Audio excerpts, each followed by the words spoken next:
Bonjour à tous et bienvenue dans ce nouveau numéro de Lost Levels. Tout de suite, on va visiter le Paris Games Week édition 2013 avec Mario et Luigi bien sûr. Ah, le Paris Games Week. Tous les ans, à Porte de Versailles, c'est l'aventure pour découvrir tous les jeux vidéo du moment. Mais aussi quelques nouveautés qui ne tardent jamais à sortir. Cette édition 2013, qui s'est déroulée du 30 octobre au 3 novembre, a une fois de plus réuni les plus gros acteurs de l'industrie, des constructeurs comme Nintendo, Sony et Microsoft, aux grands éditeurs Activision, Bethesda, Electronic Arts, Ubisoft et j'en passe. Tout le monde était là pour s'amuser, découvrir les nouveautés, regarder les matchs d'e-sport, croiser des potes, acheter des figurines, danser, chanter, oulala, beaucoup de choses à faire. Alors on va dans l'ordre et on reprend depuis le début. Pourquoi doit-on venir ici au Paris Games Week ? Le Paris Games Week, c'est le salon du jeu vidéo français qui a lieu tous les ans Porte de Versailles à Paris. Donc c'est plusieurs jours, on va pouvoir essayer tous les jeux de la fin d'année et du début de l'année prochaine. Et le Paris Games Week, c'est aussi l'occasion d'essayer les nouvelles consoles, la PlayStation 4 et la Xbox One qui sortent dans quelques semaines. Voilà, une petite avant-première pour les joueurs qui vont pouvoir essayer ces consoles un petit peu avant leur sortie. Ah merci Chloé, heureusement que tu es là. Tout de suite, ça me paraît plus clair. En effet, cette édition 2013 du Paris Games Week était surtout l'occasion de découvrir les nouvelles consoles de Sony et Microsoft. On va donc commencer notre expédition par la PlayStation 4 qui, comme son nom l'indique, est la quatrième console de salon de Sony. Et pour une fois, l'Occident sera servi avant le Japon puisque la console sort en Europe le 29 novembre 2013 alors qu'elle ne foulera les terres nippones qu'en février 2014, bande de petits vénards. Alors sur le stand Sony, on pouvait notamment essayer la version PS4 d'Assassin's Creed 4 Black Flag. Et le moins que l'on puisse dire, c'est que graphiquement, le titre a vraiment de quoi impressionner et nous donne des envies de cocotiers et de bateaux pirates. Première exclue pour la PS4 à tester, Knack, un sympathique jeu d'aventure où l'on incarne un petit héros tout mignon capable de se transformer en brute épaisse ou en machine destructrice. Et si vous aimez les belles machines et la bonne mécanique, il y avait d'autres titres pour satisfaire les amoureux des belles carrosseries et des joints de culasse, à commencer par Drive Club. Premier jeu de course de la PS4, ce titre développé par les équipes derrière MotorStorm mettra en avant le multijoueur et les fonctionnalités sociales. Mais le jeu de voiture qui a retenu l'attention du pilote Sébastien Loeb, c'est le très attendu Gran Turismo 6, prévu lui pour la PS3. Oui, alors GT6, ça fait un peu des années qu'il est censé sortir, mais cette fois-ci, normalement, ça devrait être la bonne. Allez, on croise les doigts. Quant à moi, je suis vraiment pas prêt d'avoir le permis.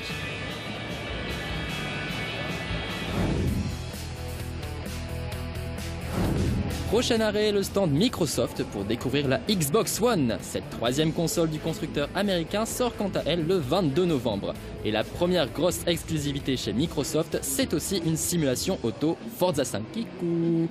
Autant dire que la compétition sera rude, car même si la série Forza Motorsport est plutôt jeune, elle a su se tailler une place dans le cœur des joueurs grâce à son réalisme, mais aussi à son accessibilité. Si même moi j'arrive à y jouer, n'importe qui peut le faire. Et au moins, dans un jeu vidéo, on ne cause pas d'accident. Mais il n'y en a pas que pour les voitures quand même, hein. Les nombreux fans de zombies ont eu droit à une projection du sanguinolent Dead Rising 3. Et pour les amateurs de gladiateurs virils... impressionnant. Je disais donc, pour les amateurs de gladiateurs virils, il y a donc le jeu Rise Son of Rome, développé par Crytek, que l'on connaît notamment pour Crysis. Dans cette autre exclusivité de la Xbox One, on incarne un général romain en jupette qui a soif de vengeance. Tout un programme.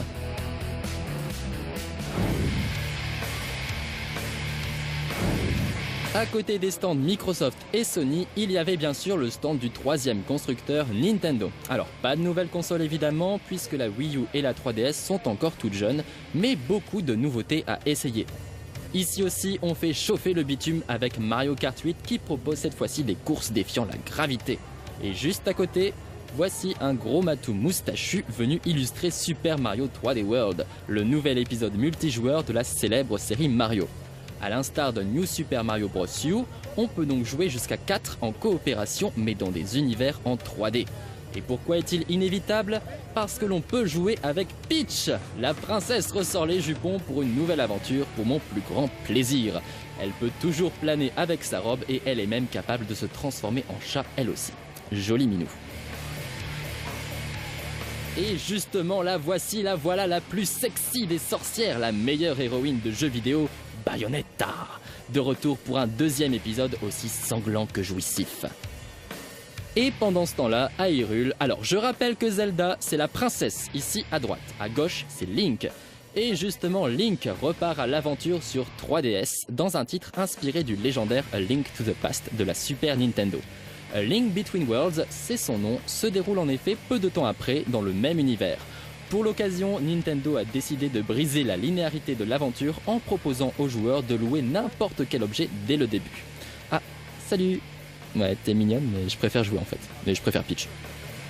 Et puis Nintendo, c'est quand même aussi Pokémon. Les versions X et Y viennent à peine de sortir et ont déjà pulvérisé les records. Et d'ailleurs, l'aventure se déroule à Kalos, une région inspirée de la France. Au programme, plus de 720 créatures à capturer. Et oui, il faut s'accrocher. Et puis les starters sont tellement mignons. Perso, je choisis Marisson. Pokéball, go!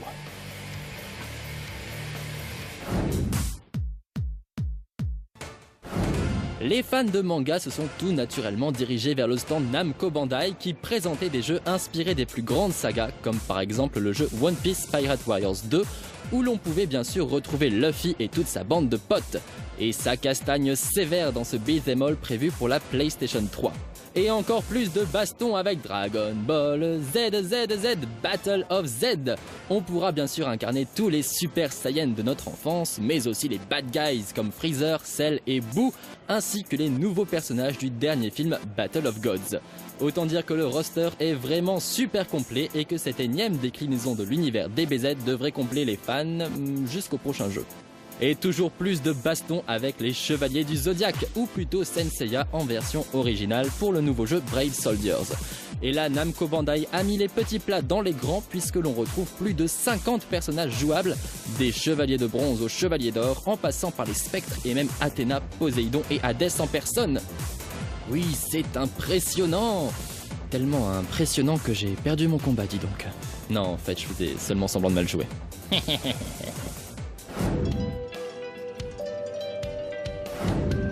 Et à côté des jeux pour les grands, le Paris Games Week s'est doté une fois de plus d'un coin junior où les plus jeunes joueurs pouvaient découvrir des titres très family friendly. Bon, il faut se l'avouer, on a croisé aussi pas mal de grands qui ne voulaient pas grandir. Il y avait du Lapin Crétin, du Lego City, du Just Dance, du Kinectimals, du Inazuma Eleven, bref, tout pour ravir nos chères petites têtes blondes ou brunes, ça dépend. Bon, et puis il faut l'avouer, moi, les grosses peluches poilues, ça me fait craquer. Voilà, c'est dit. Et puis entre Disney Infinity et Skylanders Swap Force, tous les collectionneurs de figurines étaient aux anges. Le principe est vraiment très simple, on pose sa figurine sur le socle de jeu et le personnage apparaît comme par magie ou presque sur le téléviseur. Et vu le succès de ces titres, autant dire que cette technologie a de beaux jours devant elle. Bon alors par contre, il faut de la place chez soi parce que tous ces petits bonhommes sont bien mignons, mais ils sont plutôt envahissants. Enfin, quoi de plus normal pour un petit homme vert en même temps. Mais le Paris Games Week, c'est aussi les jeux Made in France. Et oui, les indés français étaient aussi sur place, n'est-ce pas Chloé? Le Paris Games Week, c'est pas que les gros mastodontes du jeu vidéo, c'est aussi l'occasion de voir des jeux vidéo français, des indépendants qui ont un petit hall tout à eux. On peut les rencontrer, ils sont super cool et c'est aussi ça le jeu vidéo, c'est pas que les grosses Bertha. Et c'est aussi important qu'ils soient là sur ce salon. Bah oui, c'est important parce que c'est souvent de la scène indé qu'émergent les concepts les plus originaux. Et puis pour soutenir la créativité française, pas besoin de marinière, il suffit de se pencher sur tous ces petits bijoux émanant de studios de quelques personnes. Bah oui, c'est ça aussi, le Made in France. Voilà, le Paris Games Week édition 2013, c'est fini, oui, bisous, bisous, bisous. Et vous avez été cette année 245 000 à tester les nouvelles consoles et essayer tous les jeux du moment. Maintenant, la guéguerre peut reprendre entre Nintendo, Sony et Microsoft. Mais l'important pour les joueurs, c'est bien sûr d'éviter le game over.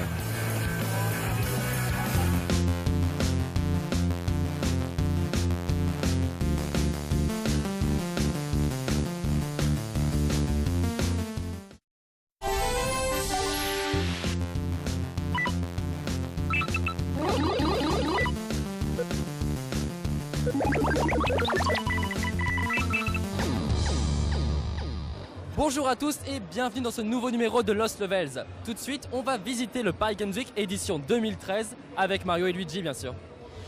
Ah, le Paris Games Week. Tous les ans, à Porte de Versailles, c'est l'aventure pour découvrir tous les jeux vidéo du moment. Mais aussi quelques nouveautés qui ne tardent jamais à sortir. Cette édition 2013, qui s'est déroulée du 30 octobre au 3 novembre, a une fois de plus réuni les plus gros acteurs de l'industrie, des constructeurs comme Nintendo, Sony et Microsoft, aux grands éditeurs Activision, Bethesda, Electronic Arts, Ubisoft et j'en passe.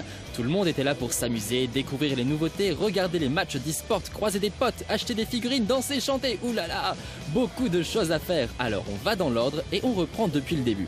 Pourquoi doit-on venir ici au Paris Games Week ? Le Paris Games Week, c'est le salon du jeu vidéo français qui a lieu tous les ans Porte de Versailles à Paris. Donc c'est plusieurs jours, on va pouvoir essayer tous les jeux de la fin d'année et du début de l'année prochaine. Et le Paris Games Week, c'est aussi l'occasion d'essayer les nouvelles consoles, la PlayStation 4 et la Xbox One qui sortent dans quelques semaines. Voilà, une petite avant-première pour les joueurs qui vont pouvoir essayer ces consoles un petit peu avant leur sortie.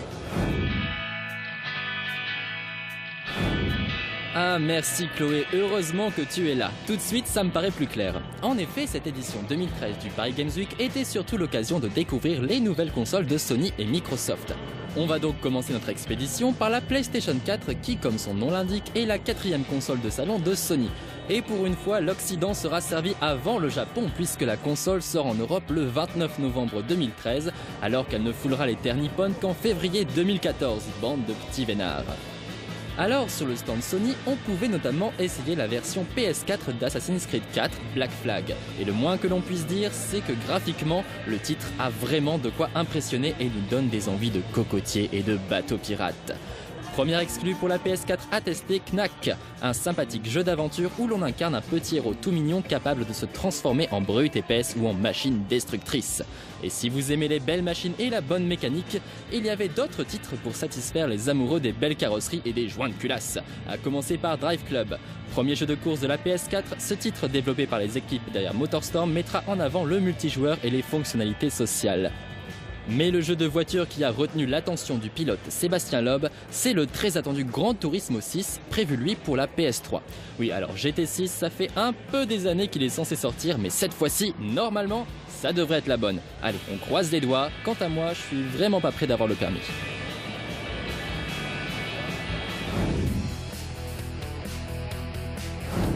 Prochain arrêt, le stand Microsoft pour découvrir la Xbox One. Cette 3e console du constructeur américain sort quant à elle le 22 novembre.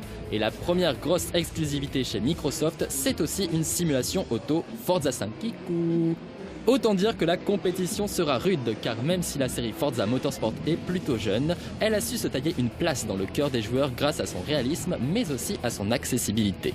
Si même moi j'arrive à y jouer, n'importe qui peut le faire. Et au moins, dans un jeu vidéo, on ne cause pas d'accident. Mais il n'y en a pas que pour les voitures quand même, hein. Les nombreux fans de zombies ont eu droit à une projection du sanguinolent Dead Rising 3. Et pour les amateurs de gladiateurs virils... impressionnant. Je disais donc, pour les amateurs de gladiateurs virils, il y a donc le jeu Rise Son of Rome, développé par Crytek, que l'on connaît notamment pour Crysis.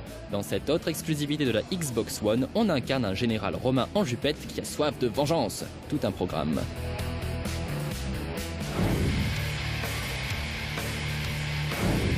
À côté des stands Microsoft et Sony, il y avait bien sûr le stand du 3e constructeur Nintendo. Alors, pas de nouvelles consoles évidemment, puisque la Wii U et la 3DS sont encore toutes jeunes, mais beaucoup de nouveautés à essayer.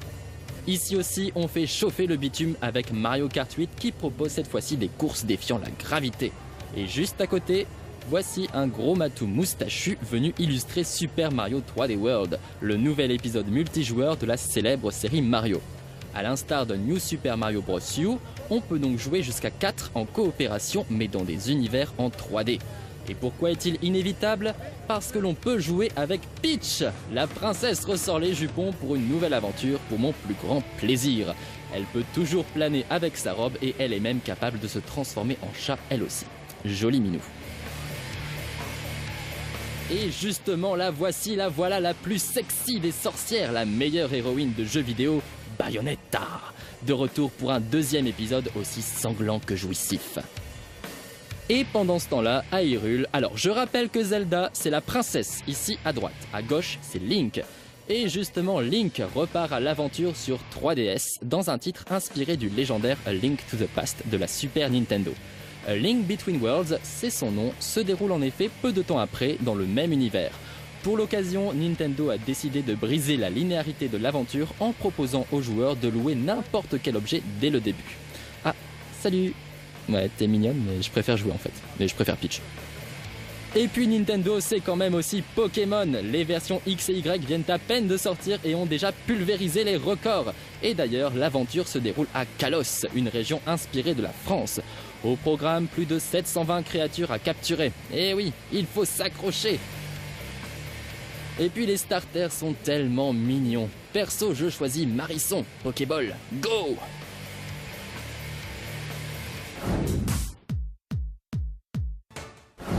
Les fans de manga se sont tout naturellement dirigés vers le stand Namco Bandai qui présentait des jeux inspirés des plus grandes sagas, comme par exemple le jeu One Piece Pirate Warriors 2, où l'on pouvait bien sûr retrouver Luffy et toute sa bande de potes.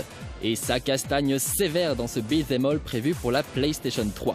Et encore plus de baston avec Dragon Ball ZZZ Battle of Z. On pourra bien sûr incarner tous les Super Saiyans de notre enfance, mais aussi les bad guys comme Freezer, Cell et Boo, ainsi que les nouveaux personnages du dernier film Battle of Gods. Autant dire que le roster est vraiment super complet et que cette énième déclinaison de l'univers DBZ devrait combler les fans jusqu'au prochain jeu. Et toujours plus de baston avec les Chevaliers du Zodiaque, ou plutôt Senseiya en version originale pour le nouveau jeu Brave Soldiers. Et là, Namco Bandai a mis les petits plats dans les grands puisque l'on retrouve plus de 50 personnages jouables, des Chevaliers de Bronze aux Chevaliers d'Or, en passant par les Spectres et même Athéna, Poséidon et Hadès en personne. Oui, c'est impressionnant! Tellement impressionnant que j'ai perdu mon combat, dis donc. Non, en fait, je faisais seulement semblant de mal jouer.